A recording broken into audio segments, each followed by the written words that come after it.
Salamat ulit sa paghatid, ha? Wala po yun. Akin na yung bag mo, anak. Good night. Dahil po.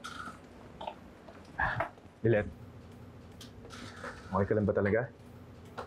Sorry sobra lang talaga ako nag-alala sa'yo kanina.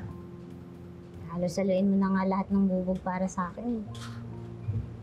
Kaya mo, tutulong na rin ako sa investigasyon kay Mr. Engano. Adadagdagan na naman yung utang na loob ko sa'yo. Hindi ko na alam kung paano ako makakabayad. Don't even think about it, okay? Wala yun. Thank you, Ferta. Dami mo nang natutulungan dun sa podcast mo. Pero mas tambak yung sa akin. Yun nga lang, hindi ko alam kung paano mamamonetize yung tulong mo sa akin. Alam mo, madali lang yan. Ngiti mo lang ang katapatan. Promise. Pero, seryoso, Ferta. Thank you. Totoo lang, tapang-tapang ko pagdating sa korte. Pero, kanina, natakot talaga ako eh.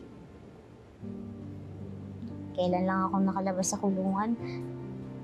Kailan ko lang nakasama ulit yung pamilya ko, tapos mawawala na lang ako ng ganun-ganun na lang? Nasaan naman yung hustisya dun?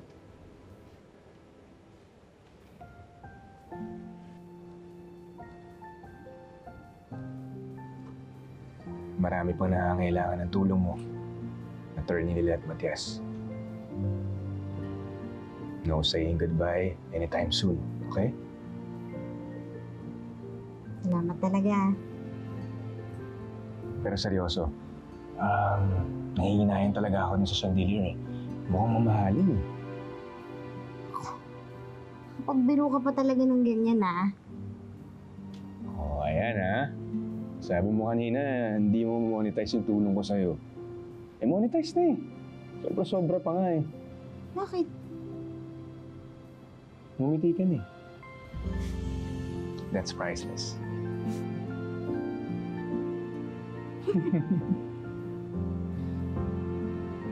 Thank you. You're welcome.